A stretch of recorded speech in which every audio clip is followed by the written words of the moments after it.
Welcome back, my beautiful bucketkin, to RPG Horror Stories.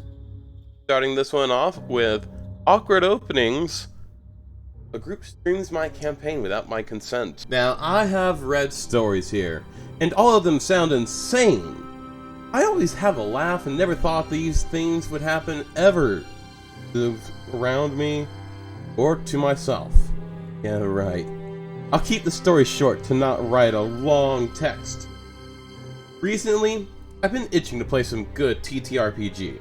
As it has been a while since my last game ended, most of my friends are unable to currently, so I went to the internet to find a group. Didn't take a long time, and I found a group of 4 friends who wanted to play but didn't have a DM. I applied, we had an interview, in which we all seemed like nice people and quite interested in playing. They asked me if I could create a homebrewed campaign as they preferred it over modules. There was no problem there, and soon we had a campaign, setting, and started to play. We've been playing roughly for 6 months, and as per their request, we use voice and video. They said it has been easier to immerse themselves so they could see facial expressions. No worries on my part there, and we've been having a lot of fun. That is, when a friend of mine sent me a text this Friday morning saying, "Hey, I didn't know you streamed D&D, it looks really good." As you can assume, I was confused by that text and asked what they meant.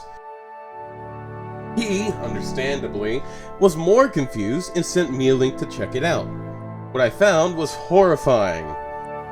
Hours of content shared and streamed on a channel that I knew absolutely nothing about. They had titles, VODs, a freaking small follower base with comments in the chat. Horrified. I detest this kind of exposure. This is not something I would accept or want to be part of. I felt violated. I took screenshots of everything and decided to confront these people. Apparently, they were quite shocked that I was able to find it, as they said, and I quote, "Oh, you saw it? It's not a big deal, right? It's just so people can watch it." However, when I pushed it, saying that it was absurd and that they did that without my consent and demanded that they put it down, they blocked me on Discord and in every other means of communication we had. That is absolutely horrifying for me. I'm talking with a lawyer, and we're looking at what kind of legal action we can take down the content already posted with, and we are talking to the streaming platform for its exclusion. Still, never freaking believed a simple game would turn to this horror show. Anyway, that's my story. It sucks, but I needed to vent somewhere. I feel like this DM would have been somewhat okay with it if they had asked first. Either that, or they wouldn't have DM'd for this group because they wouldn't have wanted to be shown on the stream. You know, when you're DMing, you're putting yourself out there. It is extremely personal what you're doing because you are writing stories. It is your mind, your heart, your soul pouring out into this world. And ultimately, what these players did was take all that heart, soul, love, and affection that this DM has for the craft and took advantage of it. Listen, DM, all the love for you, all the love. Listen, I hope that you're staying sexy, I hope you're staying safe. Let me know if you want to pop in with me, read through some D&D memes. I would love to review some D&D memes with you, alright, OP? Much love, stay sexy. On with the next post. Potential GM kicks me out for having autism. Now, I already don't like this post title, and that's because I actually am autistic. I am completely on this player's side. I am on OP's side here. Solidarity, dude. Roll post. So I see this ad for a near future cyberpunk campaign in GURPS 4E. Never played that system, but excited to learn. Wait, what the fuck is GURPS? Oh, generic universal role-playing system. That actually sounds like it's cool. I messaged the dude on Discord and start developing my character with him.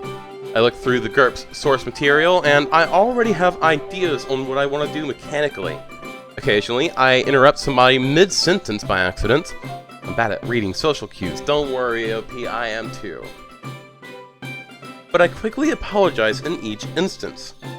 Kind of getting overly confrontational vibes from the guy, I suggested a potential plot hook, and he accused me of trying to force him to change the setting.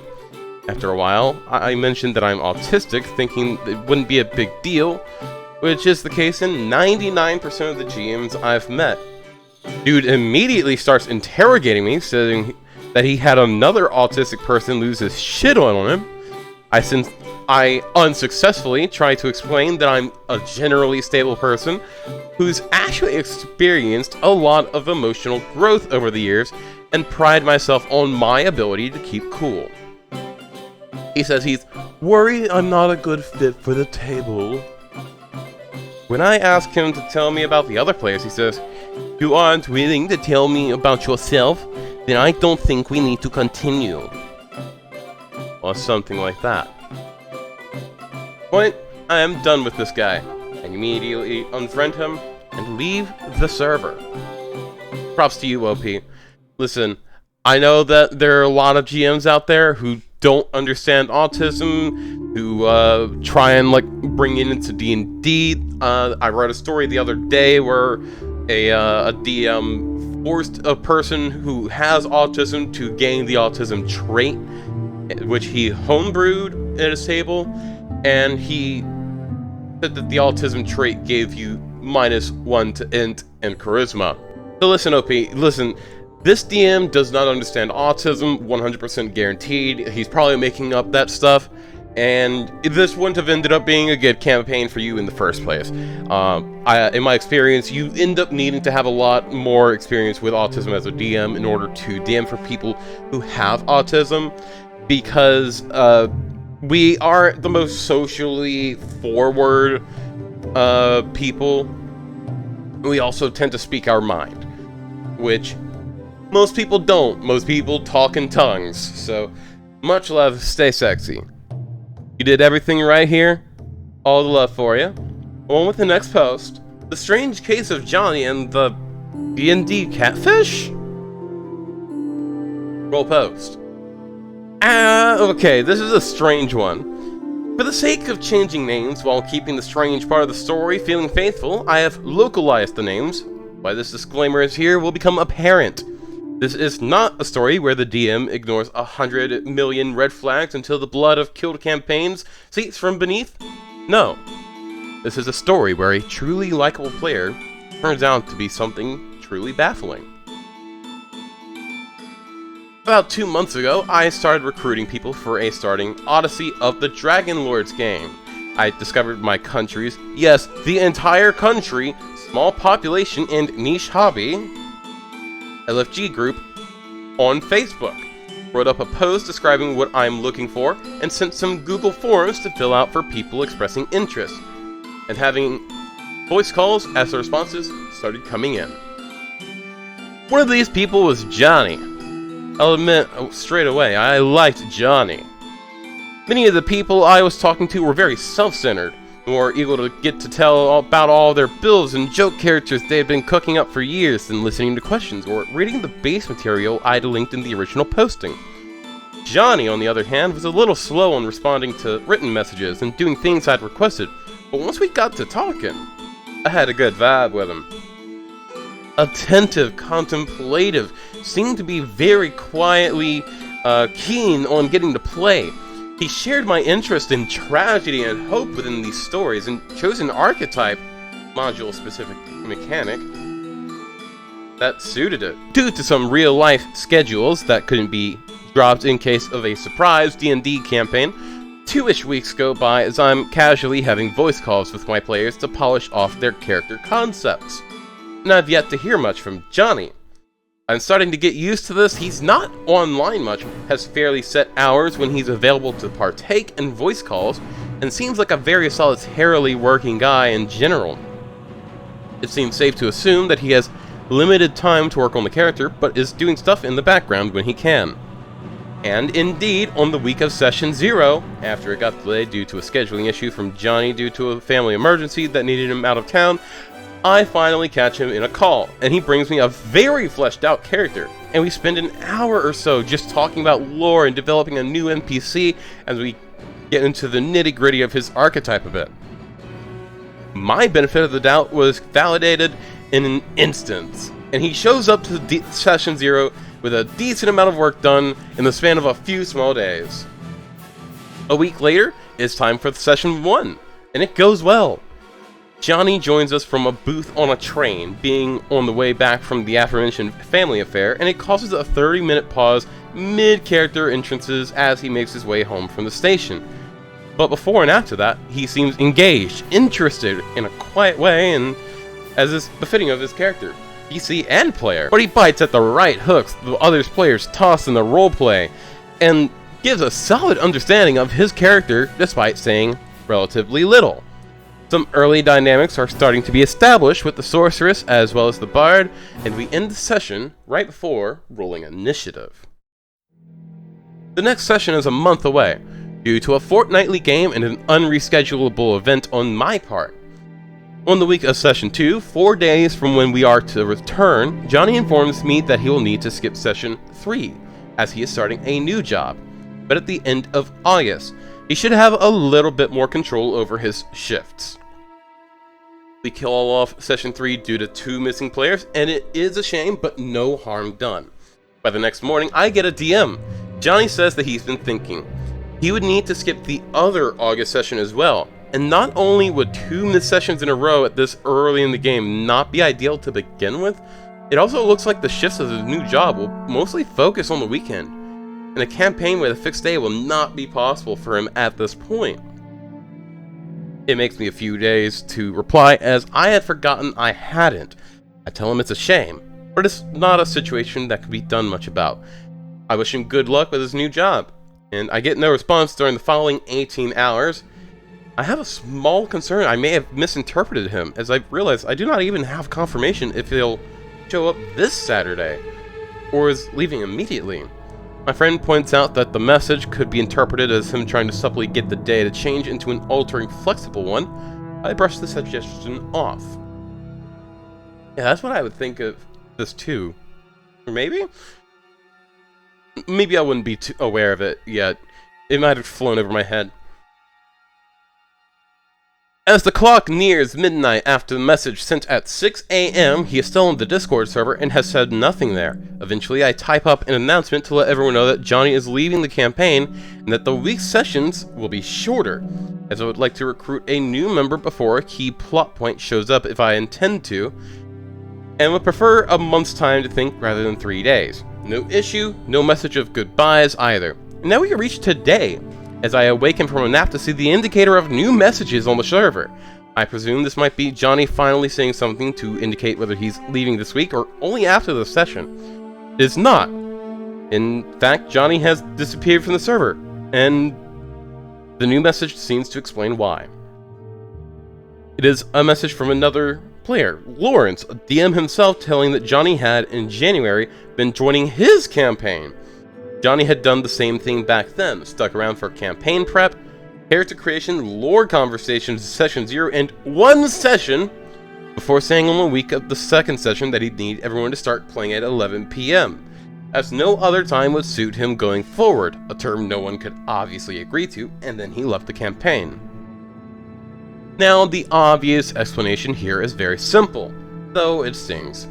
Perhaps Johnny had simply not liked the campaigns all that much after trying, and had been too polite or anxious to say so directly, coming up with an impossible scheduling requirement in order to pin it upon the unknown machinations of capitalism to avoid hurt. A simple enough explanation, and though rejection stings, understandable. However, here's what muddies the water. Lawrence hadn't known Johnny as Johnny. Lawrence had known him as Neil. And now, with the added element of non-insignificant false identity, we both met him in the same Facebook group, he'd responded to both names naturally, his Discord handle had contained a play on his name in both cases. This was not a mere giving the wrong name on a single form, but effort put to create these convincing fake profiles in his current name. This repeated pattern becomes truly strange. Suddenly, no rational explanation seems rational anymore. In order to repeat the pattern, he needs time and cultivation of his social media, friends in his profile, and the choice to put in all of that before even starting to search for a campaign, only to give exceptional engagement for a few weeks, and drop it before session 2 always. Suddenly, these are the actions of a D&D catfisher of sorts, if one exists. And all we're left with is questions. Why? What was the benefit here? Why wait 6 months? Why put in all the effort before the campaign when surely less would do? Was the time spent showing up as online on Discord merely the time he was in his non-fraudulent accounts? What did he get from this, as every attempt at rationalizing any of this behavior falls to its death at this question? But why did he make up a false identity if he didn't plan this? These questions, unfortunately, shall remain unanswered, for Johnny is long gone, and his behavior too. Strange to make sense of, and as the comment of DM time, I suppose. Swims out to fresher waters. New crawfish have spent time in a few weeks of D&D Beyond content sharing in his sites. All we can do is scratch our heads. I don't know what to say with this. My heart goes out for you, DM. Seriously, I have no clue what to say about this. This is just a dick move all around. I don't know how you can get away with catfishing like this. It's 2 separate instances, so it's guaranteed to be intentional. I almost feel like this is some dude that's just hating on D&D nerds and is going into the effort to ruin people's games by catfishing. I almost feel like that's exactly what's going on here. Now, on with the next post. So I know you said no Unearthed Arcana or multiclassing, but I was running a Viking-styled game several months ago on Roll20. The players were to start at level 1, and I explicitly stated no Unearthed Arcana, homebrew, or multiclassing. Cue the following application from this guy. This build concept requires 2 pieces of Unearthed Arcana to function. I see clearly Unearthed Arcana and multiclassing is not allowed. I am posting with the request that these 2 portions are considered exceptions. Character would ultimately be 4 Rogue Mastermind, 1 Life Cleric, 2 Ranger, 5 Divine Soul Sorcerer, 8 Crown Paladin. The 2 Unearthed Arcanas I'm seeking clearance for are the Feywild Hobgoblin race and the Tandem Tactician feat. In combat, most rounds I would be using my action and my bonus action on a boosted help action. My spell slots would be going for good berries flavored as being made into cookies to heal the party between combat. Torque is to dual cast haste, and the Paladin was for the auras to boost our team. I went into more detail just to show that the advantage given from Unearthed Arcana would be for others in the group, and I cannot break any mechanics unfairly. Needless to say, he did not get in. While he may have had good intentions, I have no patience for people who try to break very clearly defined boundaries. That is the story, isn't it, OP? Good on you for not budging here. When you set rules in a campaign, you need to stand on those rules, and you need to stand with your own 2 feet. As a rule in and of itself, if players ask for a rule, that rule goes for all the players and the monsters. Players won't call shots, the monsters get called shots. The players want pack tactics? Well, suddenly, every monster has pack tactics. Player wants to be able to use a reaction to do an attack of opportunity while they are bound up and unable to move? Well, I guess now monsters can use attacks of opportunity while they're asleep, or hypnotized, or paralyzed. Be careful what you're asking for, players. Because ultimately, those very same rules you believe are in your favor will come back to kick your ass. That said, I hope everyone enjoyed watching. Much love, stay sexy. And I'll see you guys in the next video. Bye-bye!